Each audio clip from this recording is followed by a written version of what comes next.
नमस्कार साथियों, आपका मेरे चैनल श्रेष्ठ धर्म गंगा में स्वागत है। हिंदू धर्म में एकादशी व्रत का खास महत्व होता है। प्रत्येक महीने में 2 और वर्ष में 24 एकादशी होती है, लेकिन कार्तिक महीने के कृष्ण पक्ष में पड़ने वाली एकादशी का अपना अलग ही महत्व है।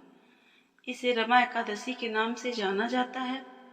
हिंदू पंचांग के अनुसार रमा एकादशी इस बार 9 नवंबर दिन गुरुवार को पड़ रही है। यह व्रत भगवान विष्णु को समर्पित है। ऐसा माना जाता है कि इस व्रत को रखने और भगवान विष्णु की विधिवत पूजा करने से सभी पाप मिट जाते हैं। लेकिन यह भी माना जाता है कि कथा के बिना इस व्रत का पूर्ण फल नहीं मिलता है।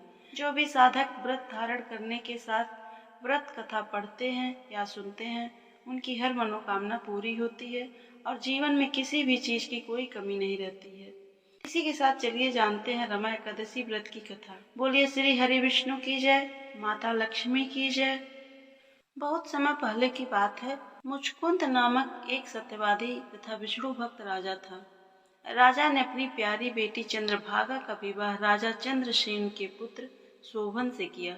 राजा मुचकुंद एकादशी व्रत विधिवत तरीके से करते थे। इतना ही नहीं, उनकी प्रजा भी एकादशी के नियमों का अच्छी तरह पालन करती थी। एक बार कार्तिक महीने में शोभन ससुराल आए। उसी दिन रमा एकादशी का व्रत था। राजा ने घोषणा कर दी कि सभी लोग रमा एकादशी का व्रत नियम पूर्वक करें। राजा की पुत्री चंद्रभागा को लगा कि ऐसे में उसके पति को अधिक पीड़ा होगी, क्योंकि वह कमजोर हृदय का है। जब शोभन ने राजा का आदेश सुना तो पत्नी के पास गया और इस व्रत से बचने का उपाय पूछा। शोभन ने कहा कि अगर वह यह व्रत रखता है तो उसकी मृत्यु हो जाएगी। इस पर चंद्रभागा ने कहा कि इस राज्य में रमा एकादशी के दिन कोई भोजन नहीं करता है। यदि आप व्रत नहीं कर सकते हैं तो दूसरी जगह पर चले जाइए। इस पर शोभन ने कहा कि वह मृत्यु को प्राप्त हो जाएगा, लेकिन दूसरी जगह नहीं जाएगा, वह भी व्रत रखेगा। उसने रमा एकादशी का व्रत किया, लेकिन भूख से उसकी हालत खराब हो गई। रमा एकादशी की रात्रि के समय जागरण भी था। वह रात शोभन के लिए असहनीय थी। अगले दिन सूर्योदय से पहले ही शोभन की भूख के कारण मृत्यु हो गई। ऐसे में राजा मुचुकुंद ने अपने दामाद शोभन का शव जल को प्रवाह कर दिया और अपनी बेटी को सती न होने का आदेश दिया। उसने बेटी से भगवान विष्णु पर आस्था रखने को कहा। पिता की आज्ञा मानकर बेटी ने व्रत को पूरा किया। उधर रमा एकादशी व्रत के प्रभाव से शोभन जीवित हो गया। उसे भगवान विष्णु की कृपा से मंदराचल पर्वत पर देवपुर नामक उत्तम नगर मिला। राजा शोभन के राज्य में स्वर्ण, मणियों, आभूषण की कोई कमी नहीं थी। एक दिन राजा मुचुकुंद के नगर का एक ब्राह्मण तीर्थ यात्रा करते हुए शोभन के नगर जा पहुंचा। जहां उसने राजा शोभन को देखा। राजा ने अपनी पत्नी चंद्रभागा तथा ससुर मुचुकुंद के बारे में पूछा। ब्राह्मण ने कहा कि वे सभी कुशल हैं। आप बताइए, रमा एकादशी का व्रत करने के कारण आपकी मृत्यु हो गई थी, अपने बारे में बताइए। फिर आपको इतना सुंदर नगर कैसे प्राप्त हुआ?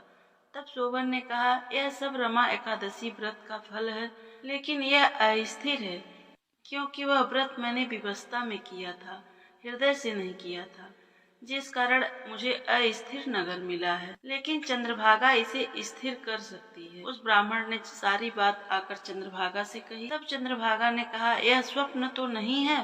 ब्राह्मण ने कहा कि नहीं, वह प्रत्यक्ष तौर पर देख कर आया है। उसने चंद्रभागा से कहा कि तुम कुछ ऐसा उपाय करो जिससे वह नगर स्थिर हो जाए। तब चंद्रभागा ने उसे देवनगर में जाने को कहा। उसने कहा कि वह अपने पति को देखेगी और अपने व्रत के प्रभाव से उस नगर को स्थिर कर देगी। तब ब्राह्मण उसे मंदराचल पर्वत पर वामदेव के पास ले गया। वामदेव ने उसकी कथा सुनकर उसे मंत्रों से अभिषेक किया। चंद्रभागा ने व्रत के प्रभाव से दिव्य देह धारण किया और शोभन के पास गई। शोभन ने उसे सिंहासन पर अपने पास बिठाया। फिर चंद्रभागा ने पति को अपने पूरे के बारे में सुनाया।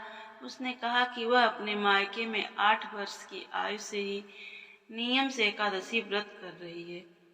उस व्रत के प्रभाव से यह नगर स्थिर हो जाएगा तथा वह प्रलय के अंत तक स्थिर रहेगा। दिव्य देह धारण कर चंद्रभागा अपने पति शोभन के साथ उस नगर में सुखपूर्वक रहने लगी। बोलिए प्रेम से श्री हरि विष्णु की जय, माता लक्ष्मी की जय। साथियों, आपको मेरी यह कथा कैसी लगी? अगर अच्छी लगी हो तो मेरे चैनल को जरूर सब्सक्राइब करें, लाइक करें और बेल आइकन को दबाना नहीं भूलें। धन्यवाद।